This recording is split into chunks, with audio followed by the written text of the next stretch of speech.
होना है food production में।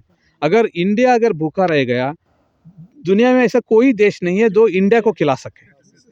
मगर अगर इंडिया चाहे ना, दुनिया को बहुत सारे देशों को खिला सकता है, बट इंडिया को कोई नहीं खिला सकता। ये है क्योंकि लगभग 1.5 बिलियन पॉपुलेशन हमारे पास है। लगभग 20%, अगर मान लो दुनिया में अगर 500 लोग हैं तो 20 लोग सिर्फ इंडिया में है। अगर हमारा जो क्षेत्रफल कितना है, सिर्फ 2%, 2.6, 2.6, 2.7% है, मगर 20 लोगों को हम सपोर्ट दे रहे हैं। इसीलिए इस मामले में हम लोगों को थोड़ा केमिकल यूज करना जरूरी है। हाँ जी, एक्चुअली क्या है, जब हम शुरुआत में अब सोइंग करेंगे ना, बीज उत्पादन करने के समय जब हम करते हैं तो लगभग आमतौर पर जो मक्का का खेती जिस तरीके से करते हैं उसी तरीके से इसमें करना है। मगर मान लो ये तो नर और मादा है, ये हाइब्रिड नहीं है। हाइब्रिड में मगर मान लो 150 किलो अगर नाइट्रोजन 1 हेक्टेयर के लिए अगर लगा रहे हैं, मगर 1 एकड़ के लिए मान लो 60 किलो अगर नाइट्रोजन, यूरिया नहीं नाइट्रोजन, क्योंकि यूरिया में सिर्फ 44-46% ही नाइट्रोजन रहता है। उस तरीके से थोड़ा आपको कैलकुलेट करना पड़ेगा। अगर 60 किलो अगर हम 1 एकड़ में अगर नाइट्रोजन लगा रहे हैं तो इसमें भी 60 किलो, क्योंकि बच्चों को हम लोग क्या खिलाते हैं, बहुत अच्छी चीज़ें खिलाते हैं ना, ठीक है, क्योंकि वही समय, क्योंकि ये जो है ना आमतौर पर जो मक्का का इधर दिख रहे हैं ना, दूर से दिख रहा है ना, उधर आमतौर पर मक्का का खेती हो रहा है। अगर वो बीज जो है ना पोल्ट्री के लिए जाएगा, स्टार्च के लिए जाएगा, खाने के लिए जाएगा, एंड बायोफ्यूल के लिए जाएगा, कुछ दूसरी चीज़ के लिए जाएगा, मगर ये जो बीज है ना किसानों को जाएगा खेत में, मतलब अगले सीजन इसको लगाना पड़ेगा। जब तंदुरुस्त है, हेल्दी है, तभी आपका अच्छा गुण आता है। इसीलिए हम लोगों को हर चीज़ में इसको बहुत अच्छी तरह से ख्याल रखना पड़ेगा। कोई बीमारी नहीं आना चाहिए, कीट नहीं आना चाहिए, अच्छे न्यूट्रिएंट का कमी नहीं होना चाहिए, खाने का भी मतलब पानी का भी कमी नहीं होना चाहिए, एंड मोर ओवर इसका जो सीड सेटिंग का समय होता है ना, उस समय ज़्यादा धूप भी नहीं होना चाहिए। जैसे इसलिए है ना, जो आदमी जो लेडी बच्चों को पैदा करने से पहले उनको कितना अच्छी तरह से ख्याल रखते हैं ना, उस तरीके से इसको भी ख्याल रखना जरूरी है। एंड इसीलिए हम लोग वही गिनी चुनी किसानों के पास जो आया है, जो बिल्कुल पूरा इंटरेस्ट लेके जो काम कर रहे हैं, उनके शुरुआत वहीं से शुरू किया हम लोगों ने। बाद में यही लोग हमारे मैसेंजर बनेंगे। मतलब ये 10 लोगों को अगर मैं कहने से मतलब अगर राजनारायण जी कहेंगे, ऑटोमेटिकली लोग अपनाएंगे। इसलिए हम लोग यहाँ से शुरू किए। एक चीज़ और आती है, कॉस्टिंग की बात आती है। मतलब हमारे यहाँ इस समय 2200 रुपये लगभग कीमत है, और जो हमारी पैडी है, पैडी क्रॉप या वीट है, लगभग इक्वल है। तो हमारे प्रोडक्शन में धान और गेहूं का हो रहा है, तो हम क्यों मक्का कर रहे हैं? सवाल प्राइसिंग क्या है? सर एक जानकारी ये चाहिए हाँ। कि इसका डायरेक्शन ज्यादातर लोग किसान नहीं जानते हैं। डायरेक्शन क्या होना चाहिए? जैसे हम लोग तो अक्सर पूरब पश्चिम बोलते हैं, तो ये भी थोड़ा सा जानकारी चाहिए। एक्चुअली क्या है, देखिए मोस्ट ऑफ द टाइम ना आप ना पूरा भारत देश, हाँ ये उत्तर दक्षिण है। उत्तर दक्षिण का एक पंक्ति है। एक्चुअली क्या है, अगर आमतौर पर अगर आप पूरे भारत देश को सीट बना रहा है, तो जब इधर से हवा चलेगी तो इधर से परागण अच्छी तरीके से हो जाएगा, इसलिए ये हो रहा है। एग्जैक्टली इसका हाँ। ये सीट तैयार किया है, हम रास्ते नहीं तैयार कर रहे हैं। Actually- ये लगे हम लोग सीट तैयार नहीं कर सीट नहीं तैयार पाएंगे। कर रहे हैं, तो खराब करनी फसल रासायनिक तैयार कर एक्चुअली यही बात हम लोगों ने जब सोइंग करने के समय राजरानी से पूछा था, हवा कैसे चलता है, उन्होंने कहा इस तरफ से चलता है। हमने कहा अगर इस तरफ से हम लोग सोइंग करेंगे, एंड इधर देखिए उधर बगल में उन्होंने इस तरीके से किया है, आपने बगल में देखिए कैसे सोइंग किया, उन्होंने इस तरीके से किया, ठीक है ना। एंड हम लोगों ने क्या किया, जब हाइब्रिड सीड प्रोडक्शन करेंगे तो पाउडर कहाँ गिरना, अगर हवा, क्योंकि 100% इसका जो भी परागण है वो हवा के साथ ही जलता है, ठीक है। इसीलिए हम लोग एक ही लाइन मेल रख रहे हैं, 3 लाइन फीमेल रख रहे हैं। एक लाइन का जो पाउडर है, तीनों लाइन का बाली में गिरना है। बाली कहाँ रहता है, लगभग कमरे के नीचे रहता है, उसमें बीच में पत्ता रहता है, पत्ता को पार करके वो गिरना है। इसका मतलब हमारा हवा के इसका एग्जैक्ट विपरीत में हमको करना पड़ेगा, तभी हाँ। इसीलिए हम लोगों ने सबसे पहले यही पूछा था हवा कैसे चलता है, उन्होंने कहा इस तरफ चलता है, तो फिर हम लोग इस तरफ से करें, वो इम्पॉर्टेंट है। अगर मान लो जिस सीजन में आप सोइंग करते हो वो भी बहुत इंपॉर्टेंट है। अगर मान लो ये तो हाइब्रिड सीड प्रोडक्शन के लिए अगर मान लो हम लोग अगर आमतौर पर अगर ये कर रहे हैं, क्या है, मक्का का खेती कर रहे हैं, उस समय हम लोग पूर्व पश्चिम के दिशा में हमको सोइंग करने के लिए हम बोलते हैं। क्यों बोलते हैं, क्योंकि अगर मान लो इस तरीके से अगर तो ये इसके ऊपर गिरेगा, वो इसके ऊपर गिरेगा, वो इसके ऊपर गिरेगा। जब आप गेहूं के जाएंगे तो अगर मान लो इस तरीके से अगर हवा मिलता है तो ये इसके ऊपर नहीं गिरेगा, क्योंकि बगल में रहता है, मगर इधर थोड़ा ज़्यादा सपोर्ट है उसके लिए। अगर आप रबी मौसम में अगर करेंगे तो आप साउथ डायरेक्शन में होना चाहिए, क्योंकि रबी मौसम में सूरज जो है ना पीछे चला जाता है, मतलब साउथ में जाता है। अगर आप नॉर्थ में करेंगे, ठंडा ज़्यादा रहता है, जब ठंडा ज़्यादा होने की वजह से उसका ग्रोथ के ऊपर बहुत ज़्यादा अफेक्ट करता है। अगर आप साउथ डायरेक्शन में करेंगे तो सुबह से शाम तक एक डायरेक्शन में आपको सूरज दिखता है, उसके लिए गर्मी ज़्यादा होने की वजह से उसका growth and nutrients and root development सारा अच्छा होता है। ये सारी चीज़ें देख के किस सीज़न में कर रहे हैं, कहाँ कर रहे हैं, किस पर्पज़ के लिए कर रहे हैं, उसके देख के हमको करना। अगर सीड प्रोडक्शन के लिए कर रहे हैं तो वही है, ठीक है, ये बहुत इंपॉर्टेंट है। और पूछ लीजिए अगर कुछ पूछना है। हाँ, राजनारायण जी आप कुछ बताइए।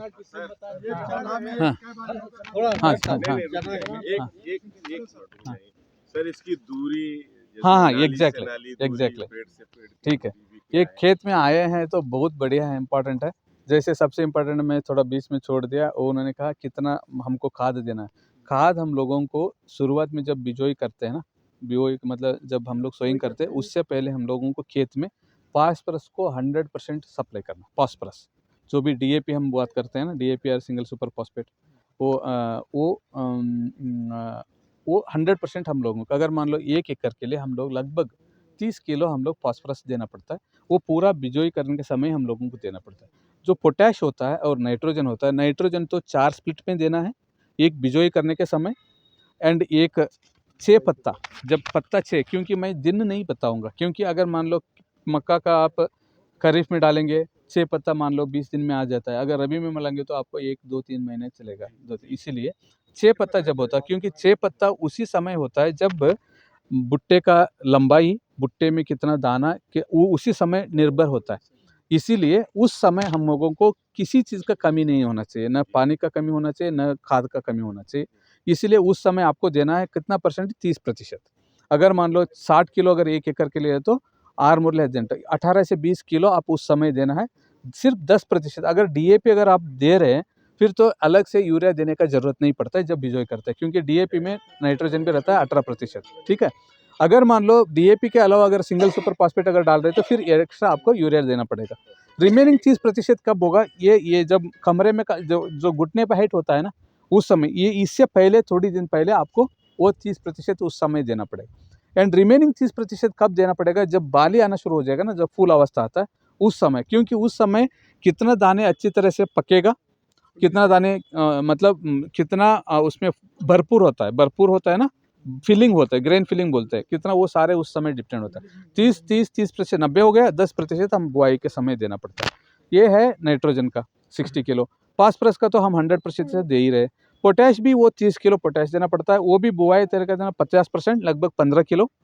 एंड रिमेनिंग 15 किलो ना जब आप अर्थिंग अप करते हैं, जब घुटने पे जब मिट्टी चढ़ाने का समय आता है ना, उस समय, क्योंकि उस समय देने से क्या होता है, उसमें जो रेजिस्टेंस है, जो बीमारी और कीट के लिए जो रेजिस्टेंस है वो आता है। कुछ लोग फूल अवस्था में भी थोड़ा थोड़ा दे देते हैं, क्योंकि वो लोग होता है कुछ दाने चमकीला आ जाता है, कुल कलरिंग आ जाता है, इस तरीके से बोलते हैं, उस समय आपको देना पड़ेगा।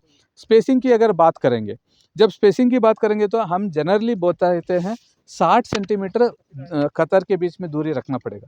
जब 60 सेंटीमीटर अगर रखेंगे तो आपको मूवमेंट में भी अच्छा रहेगा, अगर स्प्रे करना है तो भी उसमें भी अच्छा रहेगा, खरपतवार निकालना है तो उससे भी अच्छा रहेगा, पानी पटाने लिए भी आसान हो जाएगा।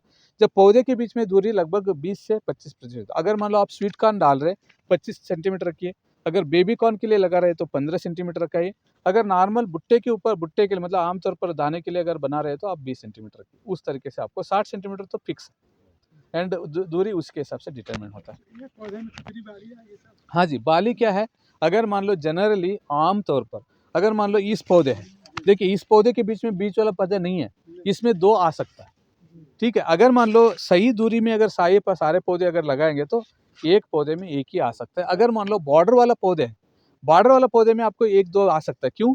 बॉर्डर में, हाँ, बॉर्डर में क्या होता है, जो धूप भी आ जाता है, पानी भी एक्स्ट्रा मिलता है, हवा भी मिलता है, बगल में कोई कंपटीशन भी नहीं रहता, इसीलिए उधर 2 आ सकता है। आमतौर पर जनरली एक ही आता है। आज के डेट में हर पौधे में 2 आने वाला दे नहीं आता है। अगर दूसरा वाला आए तो भी वो छोटा आता है। हाँ जी, सर एक चीज हम सुन रहे हैं कि 7-7 बाली आ रही है। नहीं वो बताऊंगा मैं आपको। एक और हाँ जी, सात और ज्यादातर ये लोग कंफ्यूज हो जाता है, ये दाना कितने गहराई पे होना चाहिए? हाँ जी, ये बहुत इंपॉर्टेंट है। सर बीच से बीच की दूरी लाइन से लाइन की दूरी बता दीजिए। वही लाइन की दूरी बताया ना, 60 सेंटीमीटर, बीज के बीच की दूरी 20 सेंटीमीटर, अगर आप आमतौर पर मक्का का खेती करते हैं, ठीक है। एंड आप, सीट का हाँ, सीड का डेप्थ, देखिए जनरली क्या होता है मक्के में ना अलग-अलग तरीके का मक्का है।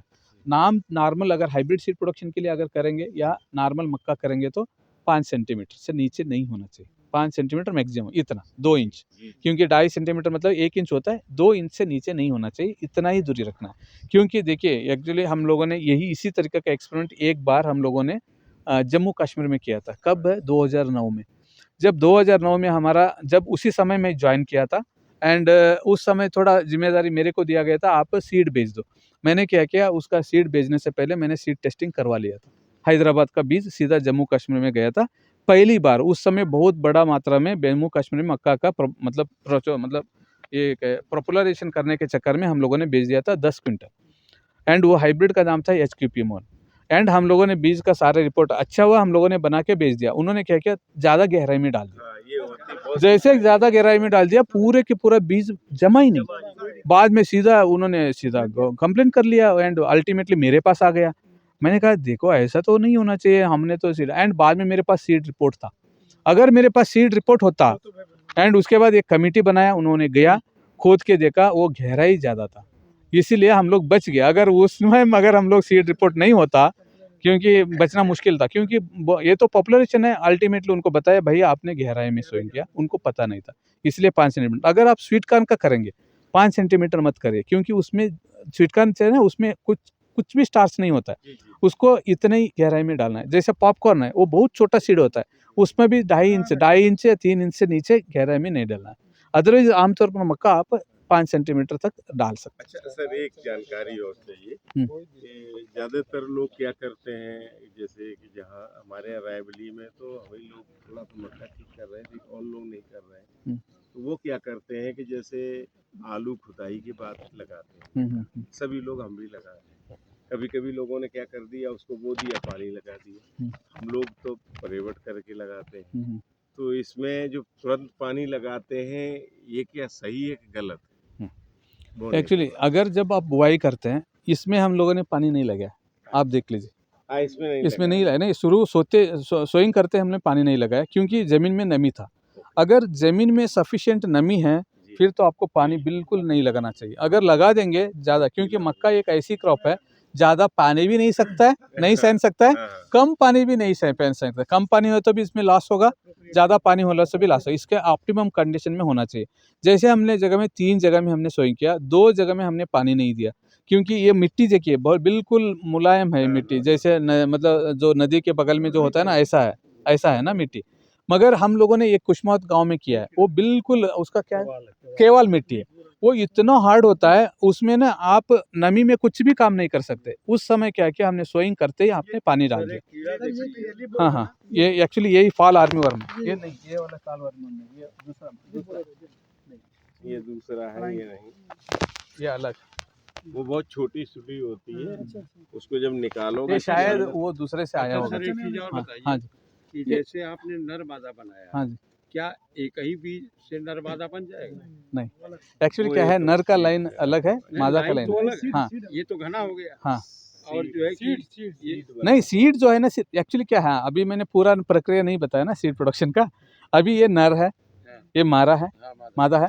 नरमंजरी जो है ना, नर में भी आता है, नर का पौधे में भी आता है, मादा के पौधे में भी आता है, ठीक है।